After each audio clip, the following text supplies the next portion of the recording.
बीते साल जुलाई 2022 में सलोन थाने के अंतर्गत केवली महिमा गांव के रहने वाली सीता और गीता देवी की जमीन पर दबंग भूमाफिया राजेश कुमार की नीयत खराब हो गई थी। सीता देवी की भूमि को राजेश कुमार ने स्थानीय निवासी हमीदुनिशा से बेनामा लिया था, जिसका कथित बेनामा हमीदुनिशा ने सीता देवी के ससुर संतुलाल से लिया था, पर कभी भी जमीन पर काबिज नहीं हो पाई।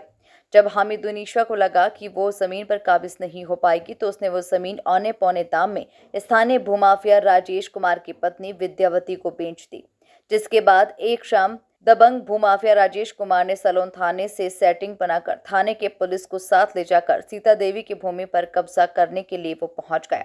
इसी के साथ ही खड़ी फसल को ट्रैक्टर चलवा दिया, जिसका सीता देवी सहित पूरे परिवार ने विरोध किया तो सलोन पुलिस ने सीता देवी तथा 19 वर्षीय पुत्री को थाने ले गई। सीता देवी के पति इंद्रपाल जिले के किसान संगठन जय किसान आंदोलन से जुड़े हुए हैं, इसीलिए उन्होंने अपने संगठन के साथियों से संपर्क करके घटना की पूरी जानकारी दी और उसके बाद जय किसान आंदोलन के पदाधिकारी पुष्कर पाल ने ट्विटर के माध्यम से यूपी पुलिस और रायबरेली पुलिस से संबंधित घटना की जानकारी मांगी, साथ ही उचित कार्रवाई करने का अनुरोध किया। आज ऑर्डर नहीं हुआ है, ये 30/9/2024 को ऑर्डर मुख्य न्यायिक मजिस्ट्रेट रायबरेली की न्यायालय से पारित किया गया है। इसमें जो 2022 को 5/7/2022 को एक घटना हुई थी, सलोन के केवली महिमा गांव है बाबा का पुरवा, वहाँ इंद्रपाल नाम का एक व्यक्ति जिसके यहाँ 3 मुकदमे पहले से चल रहे थे, दीवानी मुकदमे, और लेकिन 5/7/2022 को प्लान करके पुलिस की मदद से सांठगांठ साजिश से जो लैंड माफिया राजेश यादव और उसकी पत्नी सीता देवी कड़े दिनाथ थे, उन्होंने पहले तो इंद्रपाल को अरेस्ट किया 151 में फर्जी चालान करके सलोन की पुलिस में। उस समय वहाँ के जो SHO थे संजय त्यागी थे। संजय त्यागी ने उसे सुबह बोला था कि आप उस ज़मीन का कब्जा छोड़ दीजिए। सुबह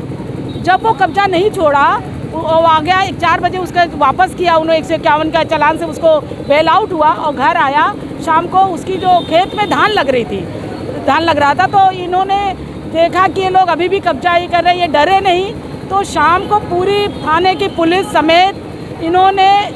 वो राजेश यादव, सीता देवी, कड़े दिन, इन सबकी मदद करने के उद्देश्य से वहाँ षड्यंत्र रचते हुए